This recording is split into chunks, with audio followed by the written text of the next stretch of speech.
Welcome to Did You Hear That? Your source for the top stories from the Star Wars universe. I'm Pete Fletzer, and along with my co-host Nick Milkey, we'll break down the biggest headlines of the week and share our thoughts on everything happening in that galaxy far, far away. Don't forget, you can catch us live every Thursday evening on our weekly show, ATGLive, over on our YouTube channel at youtube.com/@the-SSW Network. Join the conversation, hear from special guests, and get the latest news as it happens. And now, this week, an update on the Star Wars movie slate. We have a droid who has to keep some secrets, and an Ewoks movie character returns. Plus, Kylo Ren is going to tell his story, so let's get to it. And as if that's not enough, we are also joined by our special guest for this week's ATG Live, Mr. Jim Fagan, comedian, television writer, and all-around Star Wars fan, to give us his comments and thoughts on the stories. First up, there's a Star Wars movie update. According to reports from Daniel RPK via World of Real, Dawn of the Jedi, the upcoming Star Wars film directed by James Mangold, is scheduled to begin filming in late 2024. Mangold is expected to start work on the project after completing A Complete Unknown, which is the Bob Dylan biopic. I like biopic. I'm going with that. Set for release in December 2024. If production proceeds as planned, the film may release as early as 2027. There have been claims that another Star Wars project, Daisy Ridley's New Jedi Order, with director Sharmeen Obaid-Chinoy, has experienced some delays. However, Ridley recently has stated that the upcoming film should be expected soon, or at least some details on it, leaving the timeline for the release of Dawn of the Jedi uncertain. Meanwhile, Mando and Grogu is currently in production and is set for release on May 22nd, 2026. Details about Dawn of the Jedi remain extremely limited, though it is confirmed to be set during the origins of the Jedi Order. The script is being co-written by Mangold and Andor writer Beau Willimon. That's a nice combo. More updates on Dawn of the Jedi could be revealed at Star Wars Celebration in Japan. Perhaps even some announcements on some of the story details. Guys, what do we think about this? I mean, if he's finishing A Complete Unknown, it's got to be done, right? I mean, it's coming out soon. So I think there's a trailer. I mean, I think it's, I feel like that's already out there. I think for me, this is good news. We've talked a lot on this show about Star Wars. We're ready to get Star Wars back in the theater. I'm thankful for streaming. I'm thankful for TV, but we've kind of gone too far in that direction. Mm-hmm. So the fact that there's movie things happening to me is good news, exciting news, a step in the right direction. I'm gonna throw it to Jim. Jim's a writer. Jim's a TV guy. Where does this hit for you, hearing that, there's movies, seemingly in the pipeline? Yeah, well, I do agree with you. I am excited to get back to movies. I hope that they aren't about to overcorrect in the wrong direction. I think that's something that we all probably love as Star Wars fans, is actually a little bit of scarcity every once in a while. So hit me with a movie a year, please, by all means. That sounds good, but I don't necessarily need the Infinity Saga. I'm excited. I'm excited by this stuff, and I'm especially excited by this project because it is so distanced from everything else that I feel like if you can't tell your new and original Star Wars story however you want to in this sandbox, where can you do it? So that is also exciting. I'm excited too, because it sounds like, of all the movies that were announced, Mando and Grogu at all this, what was it? Was it in London, I guess? Mando and Grogu, the Daisy movie, and this movie. This one to me felt like the least likely to happen. If I had to pick one that I felt was not going to actually make it through, I thought it'd be this one, but man, and that Willimon and Mangold together. Yeah. Wow. I mean, that feels like up there in the same level as getting Ridley and, Willimon, getting that Andor, kind of taking that writer's thing up a notch, taking that director's thing up a notch. Like, let's add some weight to it. Now, did I hear, though, that I feel like buried in all of that good news is that the Daisy movie's hitting a bit of a snag?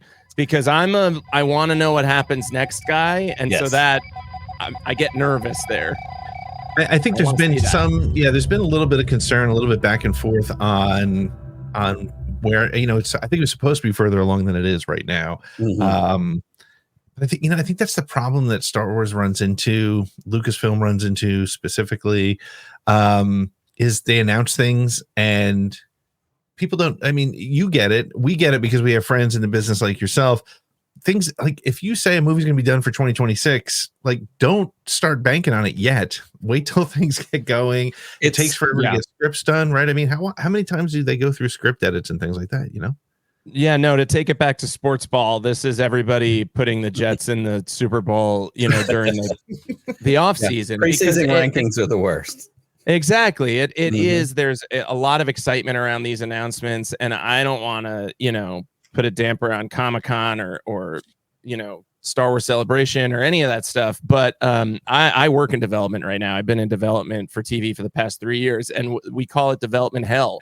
It's, you know, you they take your babies out back and get rid of them, you know. So I like regularly. So you just kind of have to, you know, wait till you're sitting in the movie theater eating the popcorn. That's when I believe. When the trailer comes out, I believe it. That's usually when my excitement level spikes. Well, and I just don't want them to tell me, like, if I boil it down to my everyday life level, it's like, don't tell my kids we're going to do something until we're really going to do it. Because if I say on Monday, hey, this weekend we might go wherever, and then that changes, I messed up because I told them we were going, and they're like, wait, we're not going. And then they're mad, and they're asking me 50 times, like, don't say it until we're basically there or we're walking out the door to go do it. That's on 100%. Me. We've gotten a lot of that over the years, you know, and it's not just Disney and Star Wars, it's Marvel. We've gotten that in a lot of different places, but it's a lesson like, let's get some things farther down the line before we go, hey, guess what we're working on? Yep, for sure. At this summer's D23 Expo, it was confirmed that Alan Tudyk will reprise his role as K2SO in Andor Season 2. Yes. Previously cut from the first season, this marks the first official news of the character's return since January 2021. Tudyk recently discussed his return during New York Comic-Con, revealing the challenges of keeping his involvement secret. Tudyk shared with Collider that it has become increasingly difficult for actors to navigate what they can and cannot say about their roles without spoiling details. He hinted at secrecy surrounding K2's role in Season 2, stating, quote, I can't tell you how much. I still have secrets. Despite the mystery, Tudyk praised Andor showrunner Tony Gilroy, calling him a big-brained and skilled writer. Tudyk teases that it will be interesting for fans to see K2SO return to the gritty Andor world, known for his sharp humor. Additionally, it was revealed that Ben Mendelsohn will return as Orson Krennic, despite previous comments that he had not been contacted.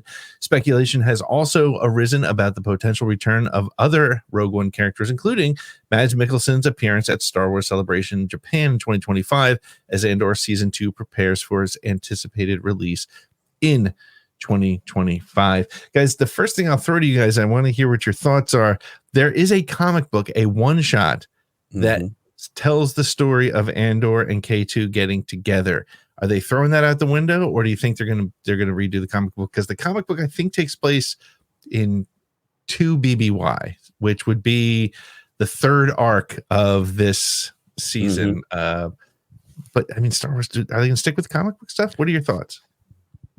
Isn't there a hierarchy that's like, it's all the printed word is real until screen lands, and if it's on screen, whatever they say there goes. So I feel like they'll pull from it, but if they want to deviate, they'll deviate without too much kerfuffle. I think so too, and I think we've seen that with animation. We've seen that, you know, there was some stuff with Clone Wars or Bad Batch and, you know, young Kanan Jarrus, and there was a conflict between the comic book that told the story of his master.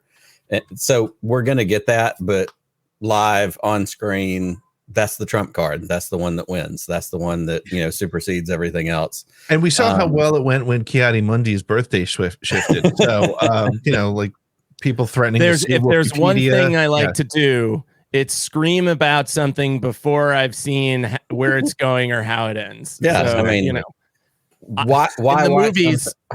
Why watch movies coming back? Can't get preemptively mad about it. Yeah, I think when we go back to the movie theater to watch Star Wars, we should all agree every 20 minutes to go out into the lobby just to scream about what's going on so far. You know, they should put little breaks for us to. That's a community bonding experience. Like, it's like a new version of Rocky Horror. We're not going to get up on stage and reenact it. We're going to go out in the lobby, get pissed, and then come back inside and go, all right, what's next? Right, and we'll live stream it, and we'll tweet about it, and we'll just be so angry Yeah, about scream everything. about what we're owed. But still, the point is K2SO. We want back. K2SO. We want Alan Tudyk. We want Mikkelsen. We want Krennic. We want all of these characters back. And I think we talked about this last week, Pete, because the Mikkelsen story was one of the news stories last week. Yeah. It makes sense. It's not, it's not cramming in. It's not fan service. Like this last third, of this, the way this second series is going to go, those characters are all going to be in play. Like it's literally leading up to Rogue One, which is what we were told. So bring it on. It just makes it better because we love that movie. We love those characters. This is a win across the board. And there's clearly a history in Andor that we see with K2 and Cassian that I got to see. K2, it's an origin story we want. And what I'm hopeful for is that just like Disney gave us this new 3PO head, that I get a K2SO head because he's my K2 is my favorite character to come out of the him and Krennic are my two favorite characters to come out of the Disney era. So if you want to talk really quickly about fan service, I feel like Cassian Andor and K2's relationship is the best kind of fan service because it when they come on screen, you get the feeling of Han Solo and Chewbacca without the moment of like, here's Chewbacca in a pit. Let's go get him. You get that feeling, you get that echo, and it feels good. It feels like you're in familiar Star Wars territory, right? And that's the kind that I like in all this. And it's funny because the co-pilot is the funny one in this case, right? Is the the humorous one. And what I love too is with the Andor series, we've seen why Andor is so serious and so, very just the character he became. And so to see how he's a humorless jerk. We find out why. Yes, that's true. But it seems like he's had kind of a shitty road to get there. So we might let it go. We might let it go. Yeah, exactly. Exactly. At the 2023 D23 Expo, it was revealed that Star Wars Skeleton Crew will bring back a species from, I don't think it was 2023. I think it was the 2024. Yeah, D23 Expo. It was revealed that Star Wars Skeleton Crew will bring back a species from the Battle of Endor, the television show. The Teak. Director David Lowery confirmed in an interview with Empire that Teak, the super speedy natives of Endor, will appear in his episode using practical effects. Lowery shared his excitement about working with hand puppets, describing the blend of ancient and cutting-edge technology as magical. Lowery emphasized the importance of practical effects in his episode, teasing that puppets will be a central element. This marks the first time a character from the 1980s Ewok movies is returning to Star Wars live action through films, though. What am I saying here? Returning to Star Wars live action, though the films remain non-canon. Star Wars Skeleton Crew is set to premiere on Disney Plus on December 4th. Following a group of children who are swept into an adventure across the galaxy, new stills have been released by StarWars.com, showing the young cast, including actors Robert Timothy Smith, Ravi Cabot-Conyers, Kiriana Crater, and Rihanna Kira Armstrong navigating alien planets, spaceports, etc. The series remains shrouded in mystery, but teases from Empire Magazine have fans buzzing. Fans can look forward to Skeleton Crew premiering soon, continuing the exploration of the Star Wars universe. Fans of the Ewok movie or not? Like, just let's be honest here. Did you like him? Did you not like him? What are your thoughts? I've only seen scenes, including of this character this week that it popped up, and it's. I think that I gotta give it a shot. It looks like a good time. It looks like the kind of thing my kids would enjoy. So I don't know. You guys tell me. I'm all for it. I'm 100% in favor of it. I think it's the right kind of fan service. It makes sense. It's in a kids movie or a show. It's, puppets. I love that they're excited about bringing back practical effects. But at the same time, like we've gotten other versions of this. We've gotten the Mando rifle from the animated, from the holiday special that shows up in Mandalorian. Yep. We get, the other Salacious B. Crumb aliens, being roasted over a spit and in cages. Like there's stuff that they have done along the way for fans of our age and of some of those older, Star Wars generations, because it is fun and it is silly and it's, R5D4 showing up in Mandalorian. It's fun. Why not? Like, let's do it. And if somebody else sees it and is like, holy crap, that thing's cute. I don't know what that is, but I like it. Good for them too. Like this is just plugging in things that make us or help us remember why we enjoy Star Wars. I think is important, because sometimes we get caught up in, what is this new thing I don't know? Oh, wait, I remember that. It draws us back in. Yeah, for sure. No, and I'm also super excited about there being so many puppets in the show. I mean, it's that feels to me like we're going to go back to old school Star Wars, and I think that's going to be really important for the whole saga at this point. It's also, if I could just talk to people making new Star Wars projects, because I know you're all listening. This is winning the press tour 101. We're going to do practical puppets. We're going to go back, like, talk about this stuff and people get excited and you're setting yourself up for success. Like that to me this is just a very, as we all know, volatile, jacked up fan base for all sorts of good and bad reasons. If you're like, hey, don't we all miss puppets? You're going to win every time. Yeah. So do that. It's true. And I think, something like the teak and just something, I mean, let's face it, Neil, the little blue elephant boy, is it's ridiculous. And it's so Star Wars that people need to remember that Star Wars is not as serious as some people who've grown up now remember. And it's okay to have a goofy little elephant dude, which is not a Max Rebo species, apparently, which is cool. That's great. Give us more species. Give us another one. He's got a, cute little side part haircut and a sweater. Bring that, and then throw Teak in there running around. That's right. And it does two other things, just real quick. I think also that when we got Mandalorian and we got the volume, like the earliest versions of the volume, we were like, holy crap, this is amazing. And look what it can do. Yeah. But then we started using the volume right away for everything. And so then as we watch shows, it became spot the volume. So it became this new. So bring the practical back in helps draw some of that focus away, helps us go, oh, there's a balance here. And we know, and certainly in Star Wars, balance is important. It also creates the opportunity to do things like when Force Awakens was coming out and they were doing all the press stuff before the movie came out. What was one of the big key moments? They rolled BB-8 out on the stage. They had a robot that was at a Comic-Con across the stage. So let's have a press tour for Skeleton Crew where you have a teak puppet or you have a, a Salacious B. Crumb alien or something else that can pop up. And it adds that element of fun and whimsy and play. It's not just, we created all this on a agreed screen. Yeah, agreed. 1,000%. 1,000%. All right, Pete, we've got one more. What we got? We got one last story, and Marvel Comics has announced a new series titled Star Wars Legacy of Vader, set after The Last Jedi. Written by Charles Soule and illustrated by Luke Ross, the comic will follow Kylo Ren as he seeks to fulfill Darth Vader's legacy. The series will begin with Ren in his role as Supreme Leader of the First Order, exploring his dark obsession with the Sith Lord, which means takes place between number 8 and number 9. The first issue, releasing on February 5th, 2025, will take Kylo Ren to Mustafar, the site of Darth Vader's infamous fortress. The storyline teases secrets hidden within the fortress and the reappearance of a mystery figure from Kylo's past to guide him on his quest. The series also promises to revisit Kylo's connection to his family history on Tatooine in future issues.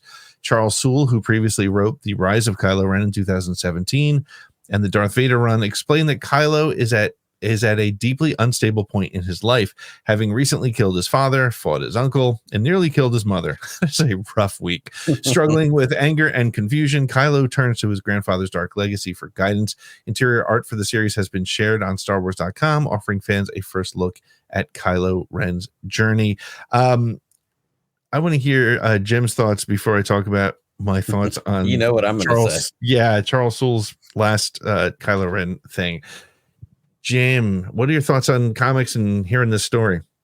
Well, I'm a little worried from what you just said that I'm walking over on a catwalk over a pit to meet Kylo Ren, and I think it's going to go well. But I will say I love Charles Soule's Vader comics. I've read all of those. The Vader comics are excellent, yes. And I personally, so it's combining this idea. I haven't read the first Kylo Ren series, but this idea combines the two things that I love in Star Wars Marvel comics, which is Chuck Soule's Vader, and I like the comic series that fill in between films. I like all of those different attempts.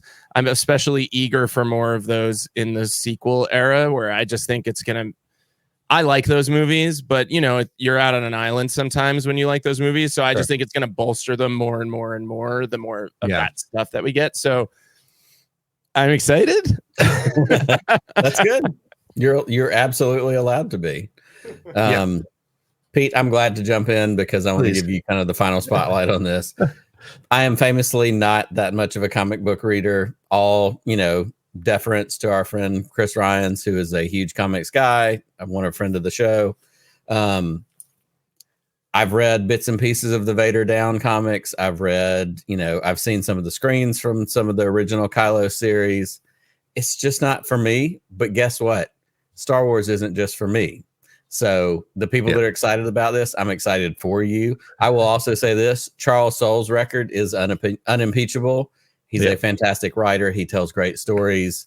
He's been on, he was on with us for Podathon a couple years in a row. Like, go for it. That's awesome. I'm so excited. I probably won't read it unless it creates such a buzz that it reaches that like tipping point where I have to. And then great, I'll be in for it. But I'm excited for my comic book friends that are going to dig deep into this story. Yeah, and I'm with you, Nick, in that I don't read a lot of comics. A lot of you know that. However, I did read one comic series, and it was the Kylo Ren series. And I have to say, no offense, and again, all the praise to Charles Soule. I mean, he knocked it out of the park with the first High Republic book, which is the only High Republic book I've read. But and the Vader stuff is excellent. I love the Vader series. But the Kylo Ren comic book is honestly, it has turned me away from comics. And I'm sorry to say that, Charles, but my goodness. And it's just, the writing is so weird to me. It's like, but again, to the point that Nick made, and this is the biggest challenge, I think, being a Star Wars fan today, is like, I don't like something, and I'm spending more time talking about why it's okay that I don't like something versus like actually. Exactly. But I really did not. I would have to say the Kylo Ren comic book is, to me, unreadable. Like, that's as far as I would go with that. I love it. But I also know, no, but I know other people. There are a lot of people that are like, that's the best comic series I've ever read. So that being said, I'm a little nervous about him continuing the Kylo Ren story, especially if he brings back the Ren and the Knights of Ren based on the way he wrote them in those stories. But you know what? To Nick's point, if it reaches a tipping point and we all get into it, then I'll check it out. I'll definitely read the Wikipedia entries on it for sure. I love that. It may be not to beat a dead horse, but I'd be curious if this is a heavier, harder lift, because the Knights of Ren is a much more largely unwritten bit of lore, which is a word I try to avoid using on Yubna, but so everything he does is a Timothy Zahn level of invention. Right. So in the Vader comics, it's more like can't really break Darth Vader as long as you stick to a few rules. So it's interesting. Now I got to go read it and come back on. Yeah, you should definitely read it, because to me, it's not Kylo, it's not Luke, it's Snoke, and it's Ren. So those are the characters that just, read it and we'll have a conversation, because I would love to have a conversation. In fact, maybe we get Chris Ryans, our comic book expert. We get Jim on, and let's talk about the Rise of Kylo Ren, because it was hard to read. And let's get Chuck Soule on here and be like, why'd you write such a bad What is wrong with you? Yes. Let's see if I am willing to him as a group. Let's just go at it. Let me put my shill card on the line and confront Charles Soule and say, hey, why did you write that? Why are you ruining Star Wars? You ruined not my Kylo Ren. Hey, let's do this. I like Kylo Ren and girls. More of that. Well, anyway, that's the news for this week. Lots of stuff happening. Thanks for tuning in to Did You Hear That? Remember, you can join us live every Thursday evening on YouTube at youtube.com/@the SSW Network for all the latest Star Wars news and conversations with special guests. This podcast stream is also home to Around the Galaxy, the weekly Star Wars interview show where we talk to the people behind the Star Wars fandom. Don't forget to connect with us on socials. Find us on TikTok, Instagram, and Twitter at the SSW Network, and on Facebook at facebook.com/the SSW Network. You can also support the show on Patreon at patreon.com/the SSW Network, or leave us a voicemail at 504-321-1501. That's 504-321-1501. Don't miss out on the excitement, and we'll see you next time around the galaxy. This podcast is copyright 2024 Pete and the Seed Studios, and our music is by the band Apollo's Ghost.